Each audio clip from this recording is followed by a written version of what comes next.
Sébastien Chenu, député du Donésy et conseiller régional, vient d'être investi par le RN, tête de liste pour les régionales dans les Hauts-de-France. Bonsoir Sébastien Chenu, merci d'être avec nous. Alors qu'est-ce qui a motivé ce choix? Pourquoi vous? Peut-être parce que tout simplement j'ai cette volonté d'être candidat pour protéger d'abord notre région. Notre région, elle souffre des politiques qui sont menées, la protéger dans son identité, dans sa culture, dans sa sécurité, dans son économie. J'étais au contact encore de commerçants à Verchin-Maugré, à Erennes, dans la Somme. Ces commerçants ne peuvent pas travailler. J'ai envie de protéger ma région parce qu'elle subit les politiques, elle subit finalement les choix d'un système. Ce système, c'est le système Bertrand-Macron. Ce sont des gens qui font semblant de s'opposer et qui mènent en réalité les mêmes politiques. Alors on vient de voir aujourd'hui, vous avez beaucoup de fonctions au sein du parti et plusieurs mandats. Est-ce que la région, ça va être votre priorité? Vous allez laisser tout le reste de côté? Mais oui, d'abord, moi je m'y consacrerai à cette région. La réalité, c'est que je serai un président à plein temps. Moi, je ne cherche pas à utiliser la région, comme d'autres, comme un marchepied pour aller vers une élection présidentielle. Notre région, elle souffre. Je le disais, elle souffre d'un certain nombre de politiques.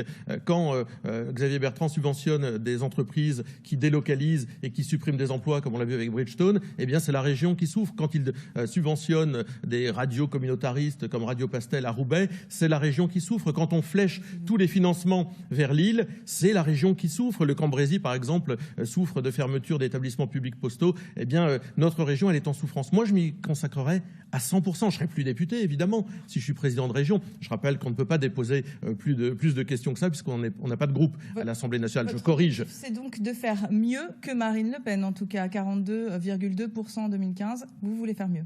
Je veux gagner, prendre les commandes de la région. Marine Le Pen, elle a été victime d'une magouille politique la dernière fois. La gauche s'est fait harakiri pour faire élire Xavier Bertrand. Ça montre que finalement, ils sont interchangeables. Eh bien, moi, je souhaite aujourd'hui mener une autre politique parce que l'avenir, c'est l'après-Covid.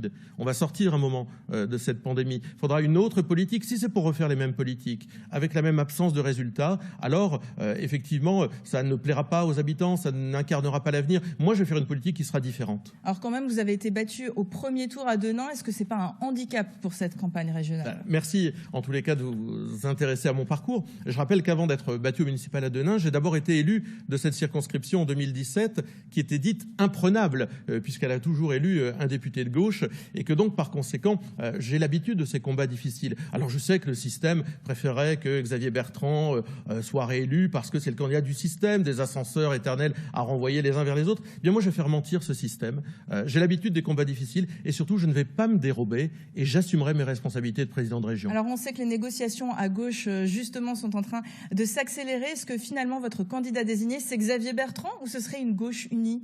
Oh, c'est un système. Je parle d'un système parce que je pense que ces gens-là, lorsqu'ils sont aux manettes, ils font exactement les mêmes politiques et passent leur temps à se renvoyer des ascenseurs. C'est ce qu'a fait Xavier Bertrand avec Emmanuel Macron, dont il est aujourd'hui finalement le fan numéro 1, après avoir été son opposant. Demain, ce sera l'inverse. Enfin, tous ces gens-là se succèdent et font les mêmes politiques. Avec nous, il y a une rupture face à un système, mais également une proposition de protéger. Je le disais, ce sera le slogan de la campagne, une région qui protège. Alors le Sénat a débattu aujourd'hui du report des régionales en juin. Pour vous, c'est un bon calendrier ou il faudrait encore les décaler? Non, je pense que juin, c'est un calendrier qui semble acceptable. En démocratie, la vie doit continuer. On doit pouvoir voter. Vous avez vu qu'au Portugal, on a voté le week-end dernier. Donc nous souhaitons que ces élections, elles se tiennent et puis que les habitants fassent un choix d'avenir. Merci d'avoir été avec nous, Monsieur Chenu.